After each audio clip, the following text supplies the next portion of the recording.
Hi, this is Chris with the Sheepdog Church Security Academy. Today we're going to talk about hostage situations. And we're going to start off by talking about a hostage situation that played itself out in Colleyville, Texas. So this was January 15th, 2022 at the Beth Israel congregation. And so this was a typical Sabbath service that they were getting ready for when this guy shows up posing as a homeless person.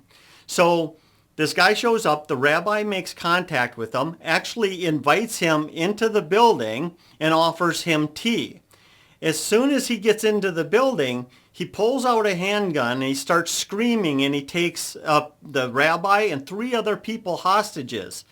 Kind of one of the lucky notes here is the fact that this was during the lockdown. So all of their Sabbath services were being put online, being done online like a lot of our churches did during that same time frame. So there's just the 4 people. But he takes them hostage. And he starts yelling all kinds of stuff, anti-Semitic stuff. He explains he has explosives and all that kind of stuff. He's demanding the release of a terrorist that's being held at an FBI facility nearby. And so because they were already getting ready and kind of some of the live stuff was already set up, people became aware of this, and they called the authorities, the police respond, and all that good stuff. The FBI shows up, their special, what do they call it, their HRT, they show up, and so they're dealing with this guy, and they're negotiating with this guy.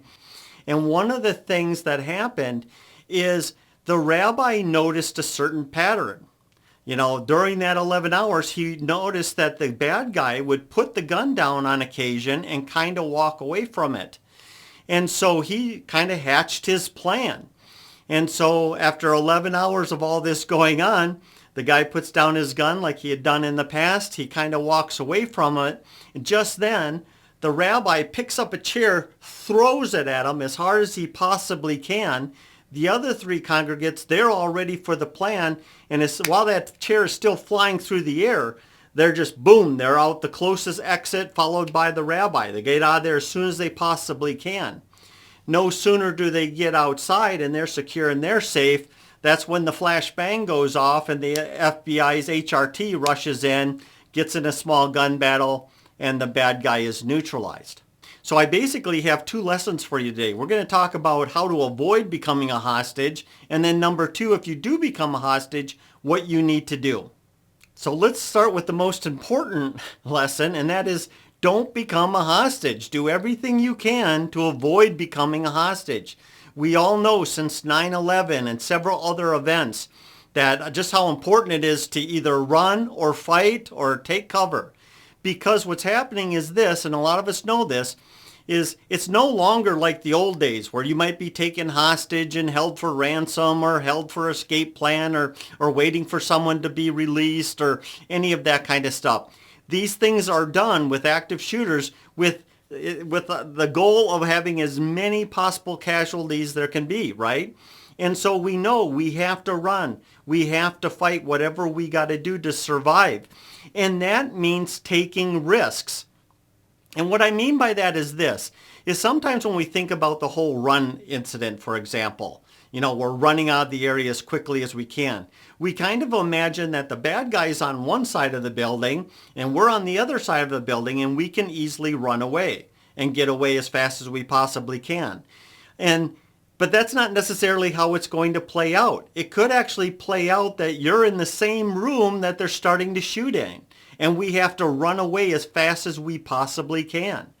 And so that might mean, and something we have to think about, that might mean actually exposing ourselves to danger, right? That means we're turning our back to this bad guy and we're making as much distance as we can between them and ourselves, knowing that every step we take, it requires them to have better shooting skills, right? I mean, it's a way to think about it.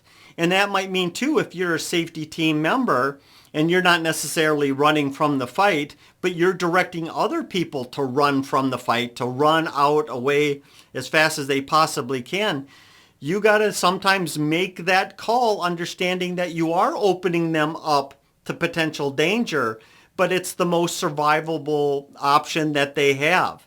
One way to kind of think about this is in this modern era of active shooters, if you submit to the bad guy, you're dead. You're absolutely dead. You're just not going to survive. And so even by doing something risky, by turning your back and running from them is risky, it's still your best chance of survival. And as a safety team member that's telling your congregation to run, you understand this, that is their best chance of survival. The same thing applies to fight. The reason we're fighting, even if we're unarmed and we can't run, we can't hide, we have to fight, we understand that I have almost nothing to lose at this point, because if I don't fight, I'm dead. If I do fight, I may survive. And once again, bringing it back to you being a safety team member and you're telling people, jump them, and you work in an organized attack against this guy. Yeah, people could die and they're exposing themselves to that risk. However, just standing there is almost guaranteed death. Another thing is, of course, if we are armed and we are safety team members, that makes our chance of success in that fight even higher.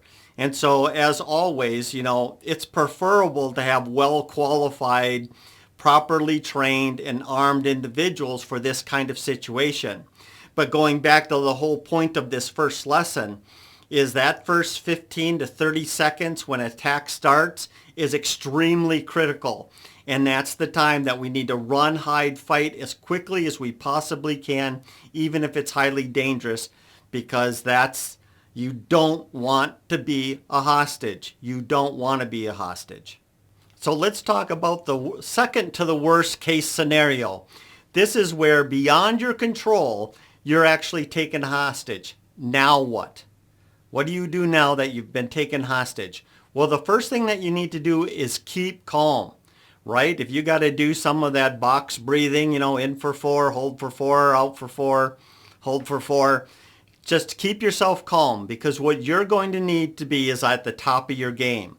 So one of the things that you're going to want to do, especially if it's a prolonged hostage situation, is start to humanize yourself to them. You want them to know your name. You want them to know that you have children or grandchildren, if it's appropriate and it fits in what's going on, right? Don't be aggressive. Don't try to push yourself on them or try to influence them in any way in that aggressive way. We're being calm. We're relaxed. We're kind of going with the flow. We're keeping our mind fresh and alert. We're keeping ourselves calm, because what we're doing is on the outside, we're cooperating with them, but on the inside, we're planning, just like the rabbi.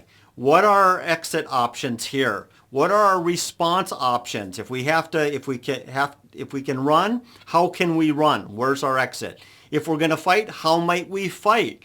What tools do I have available for us? The rabbi spotted a chair. I could pick that chair up, and I know from my strength how far I can throw it and all that.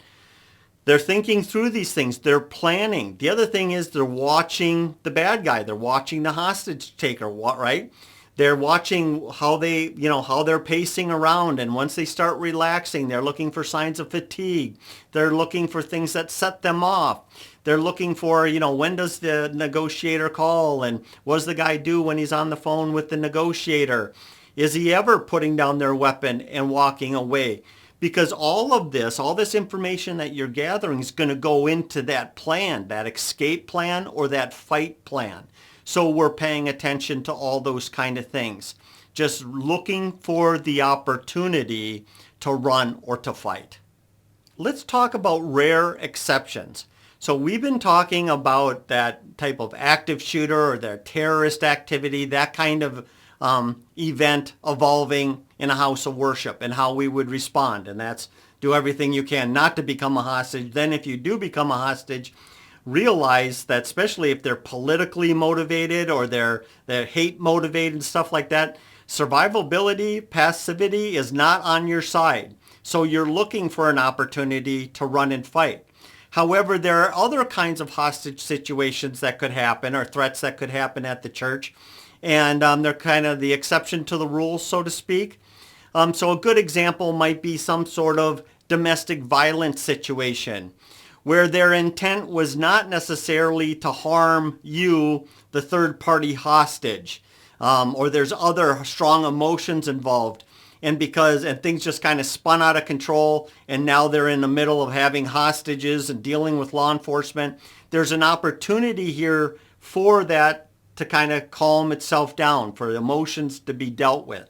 And so that's kind of a situation where there might be, once again, I say this with a great deal of caution, you have to evaluate each and every situation as a unique situation. But if it is kind of that domestic violence situation and you're kind of caught in the middle, keep in mind that it might be something that the hostage negotiator can dispel and you would be okay. Other things, it could be mental illness type situations, could definitely be something that maybe they're able to calm that situation. Other things we can kind of imagine is like a robbery gone wrong, right? They were there with the intent to stick up the secretary, take as much money out of the safe as they possibly could carry, and then get away. But things happened faster or didn't go the way they wanted, and suddenly they're in the middle of a hostage situation and they never wanted to be there. But once again, this is all said with a big fat asterisk next to it, is that no, just be really, each situation has to be measured for what it is. I would say though, we want to err on the side of run, hide, and fight, and don't become a hostage. And if you do become a hostage, look for a way out and then take advantage of that way out once it's ready. If this has helped you at all, hit the subscribe button and the bell, because each week we create videos like this that are designed to help you as a safety team member. If you want to go deeper, go down into the description and sign up for our Sheepdog Sentinel newsletter. Other than that, as always, let's be careful out there.